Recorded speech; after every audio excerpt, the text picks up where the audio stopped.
আচ্ছা ভাই, আমার সরল মনে একটা প্রশ্ন ভাই। রংপুরে এমনি করে খেলতেছে কা? কোয়ালিফাই করার পর এমনি করে খেলতেছে, দুর্বল রাজশাহী ছাড় দিল, সুপার ফোরে দুর্বল রাজশাহী উড়াইলো। বুঝলাম না, রংপুর কি চালাকি করে জনগণের মনের দোষের বইতেছে, কালারিং হইতেছে, ফাইনাল তাইলে খেলবো, ফাইনালে কাপ নেবো, রংপুরে মনে চিন্তা ভাবনা এটা। কিন্তু ঢাকা কেমন খেলে খেলতেছে?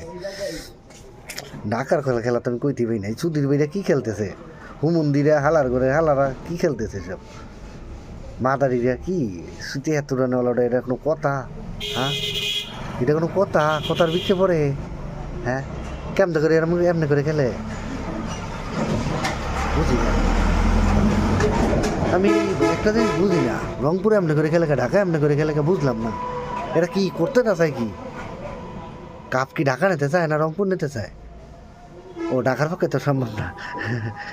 নেল তো রংপুরই নেবে না। রংপুর কাপ নেবে? হ্যাঁ, রংপুর কি কাপ নেবে সত্যি?